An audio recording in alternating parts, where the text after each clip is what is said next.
All right, guys, welcome to Breaking It Down, Election 2016. I've always felt that politics is sports and sports is politics, you know what I mean?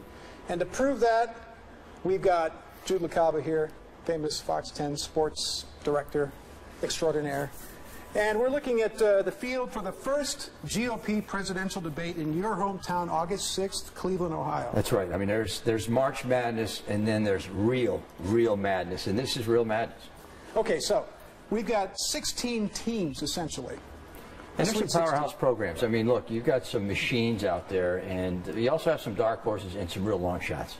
Super long shots. Real long shots. Some of them you wonder why they're even in the race. Yeah, I mean, I would like a Belmont or, you know, even a Randolph-Macon. I mean, you're looking at, there's a few GWs out there, but not many. So if we got a muddy track, though, yeah, you never know what could happen on debate night. Yeah, that's for sure. I mean, I think it's about matchups. It's about what these personalities, how they project. But if you really look at the brackets here, Steve, it's still kind of wide open. It's still early in the madness. All right, now looking at the field here, there's a couple names that pop up probably, right?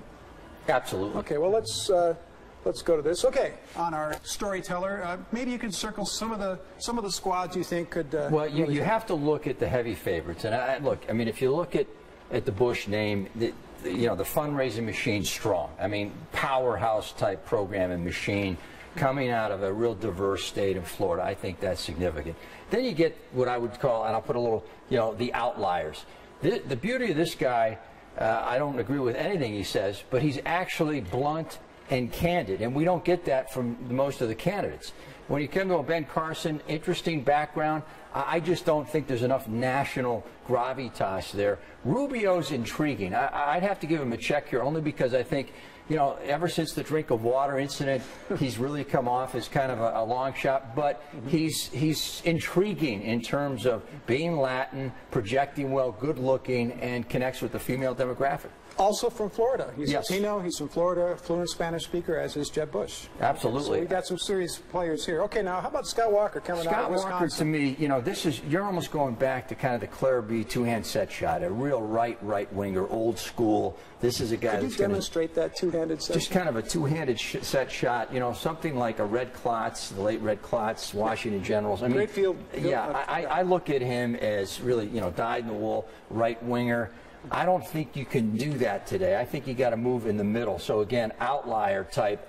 Interesting, he'll shake it up, intelligent guy, but I don't think he's got enough when it comes to the right offense. Let's put it that way. Okay, Rand Paul. Now that guy, he's an outsider. He's very much an outsider, and I still think of the doomsayer, his dad, and I think, I don't know, I can't. He's going to throw some shots. He's going to hit a few three-pointers. He's going to shake it up a little bit, but he's not a threat to win. Again, outlier, not a threat to win. Okay, how about Mike Huckabee coming from Arkansas? Foot and mouth disease. I mean, Mike has a tendency, you know, he'll representing the SEC West Division. Yes, you know, he's an interesting regional type guy, but he's a guy that's going to fall back on the Fox News channel, play the guitar, and wear fancy ties. No chance. And again, see, a lot of people love Mike Huckabee, but you're saying he doesn't. Gomer Pyle, they love Gomer Pyle too, and there's a little bit of resemblance. I don't see it, you know, aw shucks kind of guy that just doesn't have it. I don't see him getting out of the blocks. He won't last beyond the first round. And then you get this guy. Whew, man, I mean, if you looked at kind of a Dick Vitale, who was a horrible coach, Ted Cruz to me, again, a guy that's going to light a match, but I don't think he's got legs. I don't think he can get to a Sweet 16. Maybe get out of the first round, but really doesn't have the depth and the offense to exist and really progress in this one, Steve. I don't see it. Okay, well, let's go to the second group of 8 here. Chris Christie, New Jersey. Timing is everything, and he missed the boat. He had a shot. Bridgegate killed him. He just doesn't have the same magnetism after the scandal. Look, if he looks at running against Romney, I think he had a chance last time out, but timing's everything. He missed the tournament. I don't see him as a legitimate threat. Again, a shake-up guy, but he doesn't have the legs this time. Okay. Rick Perry out of Texas. Brain fart still haunts him. I still look at that moment where he just lost his memory. And you know, it's pressure on the free throw line. You've got to hit the free throw. The game's on the line. He threw up an air ball. I don't know if he can recover from that. Here's an interesting outlier in Carly Fiorina. If you're looking at a counter as a vice presidential candidate, you know, this is somebody who can make it interesting on a ticket with a frontliner like Bush to counter the Hillary ticket. Interesting, intelligent, sharp from the private sector. Do you think that's why she's in the race in the first place? I do. I think it's a great selling point. It's a great test market run, if you will. Let's see how she fares and communicates. But really, this is a wild card here and kind of a dark horse to watch. Okay, Rick Santorum. Way right. Ex-choir boy that just, altar boy. Listen, I just think you can't go so far to the right, pro, and then come back and get the mainstream America vote. You can't. I mean, this is kind of a niche candidate again, believes in what he says, genuine guy, but not mainstream. A regional candidate will not get any kind of traction. Now, here's a guy from your home state. Yes. John Kasich. John Kasich's interesting, and I'm going to put a check mark here because I think if he gets on the stage. If he gets on the stage. He's been tossed off some stages before. He got into a real scuffle with the teachers union back in Ohio, kind of an anti-union guy, but he's from Ohio, and we all know the presidency runs through the Buckeye State. Interesting candidate to watch, has to prove himself in the debates. Okay, Lindsey Graham, this guy's... Lindsey Graham is interesting. I like the fact that he's genuine and he really went after Trump and countered him well with a pretty good comical sketch. Yeah. But again, I don't think he's mainstream enough. I think he could be a VP candidate. I just don't see him projecting.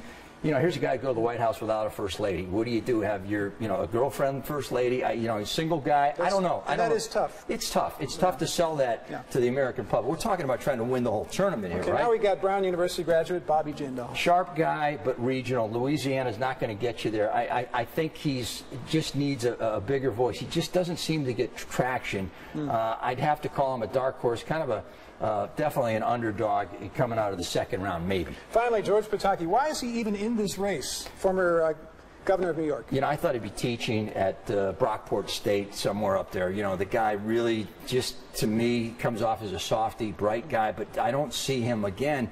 Where's the charisma? Where's the dynamic personality? I was thinking SUNY Binghamton. Yeah, exactly. I just, maybe a guy that makes the tournament, but again, doesn't get out of the first round. Yeah, and right now his ratings are not very good. So anyway, let's move on. Oops, let me cancel out of that. Okay, and move on to really where it all counts here. We have come up with a bracket. We've got 16, essentially, teams. Now, this is not scientific at all. The seeding is a guess because the ratings are shifting, the polls are shifting all the time. Plus, this is kind of a fantasy thing because in reality, 6 of these candidates aren't even going to get on the stage. Only the top 10 in the polls get to be on the main stage. The others are at the kiddie table earlier in the day. That's what they call it. That's for sure. Is there a fantasy league? I mean, we see this billion-dollar industry, fantasy league for politicians. Maybe you could start something on this show right now. Well, let's assume that all these guys and women got to face off in kind of a pretend fantasy Final Four, Sweet 16. How would you break down some of these? Well, to me, it's really pretty easy right now. I mean, coming out of the first block here, you got to go with the heavy favorite, Bush over Jindal. I don't see any problem there for Jeb Bush. I think if you go down to Ben Carson and Don Trump, interesting, but I'll tell you what, Trump gets out of the first round just based on bravado, arrogance, and the fact that he's got a tremendous amount of momentum. His poll numbers are phenomenal right now. He is now leading in New Hampshire, the most recent poll that I saw. Can you believe it? There's something about straight talk, even if it's bad talk, and maybe some of these other politicians can learn from it. Whenever I do blogs about Trump, I get more response and more heated defense of him than any other candidate. Well, people honestly believe he believes what he's saying. What he's saying is sometimes outrageous, ridiculous, and wrong, but he's honest from his standpoint. You know what? It's fun. It is fun to listen to him. How many politicians do you enjoy listening to? I enjoy listening to them. How many politicians actually tell you exactly what's on their mind? Yeah, there's no filter with this guy. That's what works for him. So you have him getting out of the first I do. First Rubio Santorum, I think this is if I had to go with my steamer pick, Rubio takes Santorum in a rout. Stone cold lock. This is a 20-point win. Rubio over Santorum. And we're not even going with points. Yeah, this is a steamer. Go heavy on Rubio here. Cruz Fiorina. Look, I think Fiorina's more of a dark horse when it comes to maybe a VP candidate, but I think Cruz has enough Tea Party action here to advance out of that round. Close game, though. Close game. I'll take Cruz. in a buzzer beater. Okay, very good. As for Paul and Pataki, you know, that's another toss-up here. I don't see any of these teams really advancing far. I'll tell you what, I'm going to take, just based on the New York, just because this is an of the upset state special. of New York. A little bit of an upset special. A little bit of it, you know, again, the line in this one's kind of a pick-em game. I take Pataki over Paul. Huckabee, Kasich. Look, you know, Mike's going to be back on the news channel any day now. Yeah, John has enough clout. He's from Ohio. The Republicans know they need Ohio. Yeah. He wins easily. And he was in the House. Yes. He worked in the Bush White House as a budget director. Knows the angles, and that's a route. That's a big-time route. Inside guy, inside job. Walker, Graham, this is a tough one. I think Graham is dynamic enough to put up a strong case, but I'm going to take Walker in a buzzer beater. Real close one. Christie, Perry. Christie's still got enough to beat Perry. I don't think Perry's recovered since that debate moment. I'll take Christie and advance with Christie. All right, now let's go back here to some of our elimination rounds and our fantasy thing here. We've got Bush and Trump. We got to pick one of these two to get to the Final Four. And I'm gonna take Bush. I think that's a route. I think reality kicks in right there. I think Bush runs up the score on Trump, and this is like Trump facing Duke. No chance. I think Bush wins in a landslide here. So order has been restored. Yes, order is restored after the first round, though. Right. Bush wins. Okay, now let's take Rubio against Senator Ted Cruz. I'm going to go with Rubio again. I think Rubio has enough. He's sharp. He's an up-and-comer. He's a guy to watch. Maybe not this time around, but in the next 4 years, I'm going to take Rubio again in a very strong performance here, at least a 10-point win over Cruz. Okay. This is fun, isn't it? All right, now we've got Pataki, your upset special at the buzzer against the good home cooking. I think Kasich, one thing this guy has is a little down-home Midwest-like ability, and he's got some personality. So I'm going to tell you right now that I think Kasich advances in a Ohio-New York battle here. We'll go with the Buckeye State, the guy from Ohio, the governor, who I think has enough to get out of this round and do a number on Gotham City here. Okay, and finally, we've got Walker from Wisconsin against Chris Christie, who hung on to beat Governor Perry. I think Christie is still excellent when it comes to the stage. I like the way he's going to handle himself in some of these debates.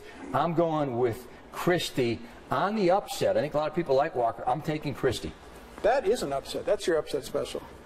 So we have Chris Christie. Now we're down to a Final Four. Yeah, this is an interesting Final Four. Bush, Rubio, Kasich, Christie. I think when you look at all the elements here, if I had to get down to a championship match, in my mind, you're looking at, and this is going to be a little bit of a sleeper here, I'm going to take Bush versus Kasich. I think when it gets right down to it, Ohio has a lot of gravitas, but Jeb Bush, to me, is going to be standing at the end when it comes to the end of this madness. I like just Bush the organization, to be a champion. the heritage, the fundraising, the everything. Connections, the institutional support. He's a consummate inside player. I agree with you, and I think, isn't it ironic that, again, Bush versus Clinton when it comes time for the championship? So you think ultimately it's going to be Jeb Bush? I really do. I think he projected well in Florida. His first opening conference to open up his presidential bid was exceptional. He talked fluent Spanish. He hit on the key immigration issues. He's very moderate, and he's done something unique early on here. He's distanced himself from his brother, and he's done it in a unique way. He's made the rounds on Jimmy Fallon, a few of the talk shows. I like Bush to win out, although, as I said, my sleeper here, Kasich's going to make it interesting. Rubio will have a nice run. Kasich worked for his dad, right? Yes, and if you look at it, I think that in the end, he'll swing that action from the Buckeye State right over to Jeb Bush. So all these conservative people, when you come down to two comparative moderates, it always seems to slide back to the middle for the Republicans. It's the only way they can win, Steve. It's the only way they can win. I mean, if you look at a diverse offense, and to me that is moderation. You've got to move to the middle. You've got to get out of the right outliers. Right-wing outliers are not, you know, when I'm looking at some of these long shots like Walker, like Santorum, that you just can't win. If you're looking at somebody who's willing to aggressively address immigration, embrace the Hispanic vote, I think Bush can do it. I think Rubio's intriguing. Kasich's from Ohio. So these are the guys that I think in the end are standing. Now, what makes it special about having this debate in Cleveland? Well, Cleveland, know this town. You know, Cleveland is such a fascinating city from the standpoint of its history and politics. And, you know, you can look at the past presidential elections. Cuyahoga County has really been the swing county. And Cleveland, to me, is almost representative of this country. You have to appeal to a moderate Democrat. You get down to the central part of the state, you're looking at more moderate Republicans. Southern part of the state, right-wing Republicans. So it's symbolic of the national battle of working with blue and red and bringing them together. Who wins Ohio, again, wins the presidency. It's kind of a miniature version of the entire country. Absolutely. Okay. So for folks who want to reach out to you on Twitter, on Facebook, what are your addresses? At Jude Fox 10 and Jude LaCava Fox 10 on Facebook. At Jude Fox 10 Twitter. And again, we will continue to see how this plays out here. Maybe, just maybe, the brackets might be fortuitous here in terms of what happens. We might have guessed right. Who knows? And I have kind of a standard way of ending all of these segments. For folks who want to reach out to me, it's easy to do. You can get me on Twitter at Krafft Fox 10. And on Facebook, Steve Krafft, Fox 10. That's a nice marketing tool. I like that a lot. Sharp. Simple. It's real easy. Innovation right here. Works. Back to the future. All right, let me record this one now. Let's try that again. Let's do it one more time.